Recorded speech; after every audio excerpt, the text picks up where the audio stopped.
Faly miarabantsika rehetra indray rakizy. Ary faly indrindra indray androany hanolotra tantara mahafinaritra sy mahavariana ho anao. Enoy tsara ary. Nangalatra zavatra Eliza. Iza ny naka ny zavatra tao amin'ny poketrany mama? Eo am-pisakafoana atoandro ny fianakaviana, vao tonga avy any am-pianarana mihitsy Eliza sy Felix. Samy nanana zavatra maro ny tsirairay. Tezitra be nefa ny ren'izy ireo tamin'izay andro izay. Tampoka teo, nametraka fanontaniana tsy nahafinaritra izy. Tena hafahafa. Omaly maraina, mbola nanana ny ohatran'ray hetsy ariary atao anaty poketrako. Amin'izao nefa tokony handoa tao amin'ny tsena kely, dia tsy afaka satria nanjavona tao ilay vola. Nisy ray taminareo ve naka ilay vola? Ianao ve ry Felix? Sa ianao ry Liza? Mamo, izay anie tsy mpangalatra e. Azo antoka fa tsy naka ny volanao zahay. Mahagaga izany. Manontany tena hoe lahasaiza ary ilay vola.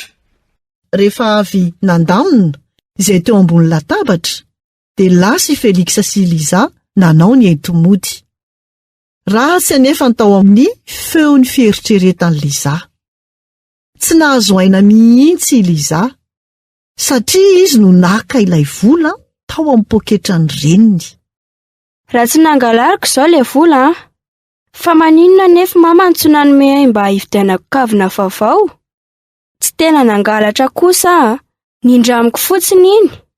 Averiko aminy vola iny indray androany. Tsy afaka nampitony ny feo ny fieritreretany anefa izany hevitra izany. Voatsela akory no noresahana tao amin'ireo vondron'ankizy tao am-piangonana no momba ny halatra.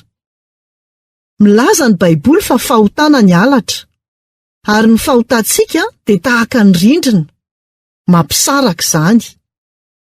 Tena tsapan'ny Liza mazava izany.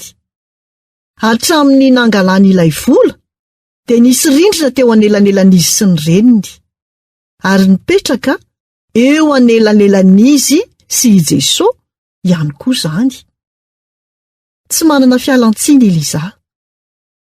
Ary ilay izy mbola nandainga tamin'ny ora fisakafoana, mbola nampaharatsy ny zavatra rehetra. Tsy nisy fifaliana mihitsy tao am-pony nandritra iny andro iny. Tsy nahatsiaro sambatra akory izy ny ireo kavina izay nafeniny tao ambany fandrinany. Rehefa iny andeha hatory iny izy ny alina iny dia nanomboka ny tomany. Liza, inona no mitranga? Izany nangalatra ny volanao, ary amin'izao azoko antoka fa tsy tia intsony ianao. Tsy rariny mihitsy ny nanao izany. Kanefa tsara ilay nanananao herim-po ilaza izany amiko. Mamela ny heliko aho afaka oneranao amin'ny vola tahirinao ny ray hetsy ariary. Te hangataka famelan-keloka avy amin'ny Jesosy ihany koa ve ianao?